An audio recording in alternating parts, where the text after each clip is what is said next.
Mal se nourrir ou trop se nourrir peut avoir de graves conséquences sur la santé.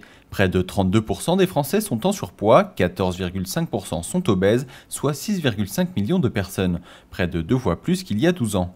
Face à cette situation alarmante, la clinique Sainte-Marthe organise des réunions d'information mensuelles. Tous les mois, tous les premiers mardis de chaque mois, nous organisons une réunion donc, sur la clinique Sainte-Marthe pour effectivement exposer les différentes prises en charge chirurgicales de l'obésité. Donc ce sont des patients qui ont plusieurs... des types de patients différents, des patients qui viennent pour des informations vraiment de premier abord, des informations. D'autres patients ont déjà commencé leur parcours de soins, parce que c'est un parcours, je veux dire, il y a plusieurs médecins à voir, plusieurs bilans à faire avant l'intervention. Et il y a des patients qui, comme aujourd'hui, vont être opérés, par exemple, demain, et des patients qui ont déjà été opérés. Donc le but est de présenter un petit peu la chirurgie de l'obésité, la prise en charge post-opératoire, et également, le but est qu'il y ait un échange entre toutes ces personnes. Parmi les intervenants, des psychologues, une diététicienne, des anesthésistes et des chirurgiens. Ces derniers expliquent les raisons pour lesquelles une intervention chirurgicale peut devenir une nécessité. Nous prenons en charge ce qu'on appelle l'obésité morbide, c'est-à-dire celle qui, par sa simple existence, par son augmentation de poids, va entraîner une perte d'espérance de vie que l'on quantifie à l'heure actuelle à peu près à 10 ans. Donc ce qui représente, je dirais, une différence significative d'espérance de vie pour les gens. Cette obésité morbide, c'est bien sûr un stade ultime. On part du poids normal, après on a ce qu'on appelle le surpoids, l'obésité simple et puis l'obésité morbide. Donc nous intervenons à partir de l'obésité morbide, c'est-à-dire déjà dans une situation qui n'est pas un échec, mais qui est, je dirais, un défaut de prise en charge bien en amont. Patrice, lui, a déjà essayé de perdre du poids de différentes manières, mais rien n'y fait. Il est désormais plus que motivé pour passer par la case chirurgie. Ces ateliers sont l'occasion pour lui d'obtenir des réponses à ses dernières questions.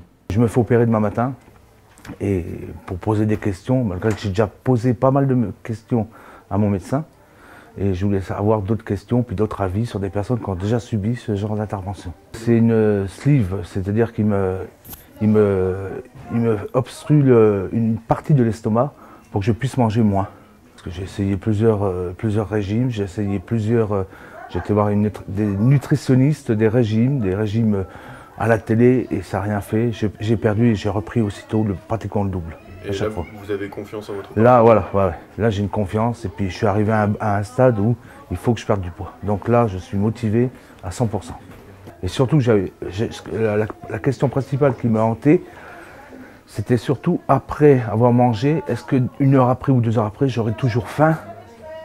Et est-ce qu'il m'a fait comprendre que non, une fois que j'aurai mangé, que l'estomac, le petit estomac, parce qu'en fin de compte, ce ne sera plus qu'un petit estomac qui sera rempli, j'aurai plus faim, j'attendrai les 19h ou 20h pour manger.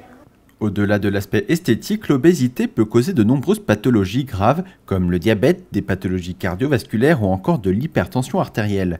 La prise en charge chirurgicale peut s'avérer nécessaire et s'adapte à chaque patient puisqu'il existe différents types d'opérations. On va qualifier la chirurgie de l'obésité selon 2 grands types de techniques. Les techniques que l'on appelle de restriction, on va en gros essayer d'empêcher de trop manger aux gens. Alors c'est évident que ce sont des interventions qui ont plutôt tendance à s'adresser aux gros mangeurs. Dans les techniques de restriction, les interventions classiques, c'est l'anneau de gastroplastie, qui a été très en vogue à la fin des années 90 jusqu'à récemment, qui a perdu un petit peu de son aura. Est apparu depuis ce qu'on appelle la sleeve gastrectomie, qui est une gastrectomie en manchon. On va réduire l'estomac en enlevant les 4/5e, qui est une technique maintenant qui a fait la preuve de son efficacité. Et puis il y a les techniques que l'on va qualifier de mixtes, où il va y avoir une restriction. Donc on empêche les gens de trop manger, et une malabsorption, c'est-à-dire qu'on va les empêcher de prendre toutes les calories qu'ils vont avoir dans le bol alimentaire qu'ils auront. Ces techniques mixtes, essentiellement, sont les techniques dites de bypass. Donc il va y avoir une réduction de l'estomac et un court-circuit de l'intestin. Une réaction? Un témoignage? Commentez ce reportage sur dijonsanté.fr.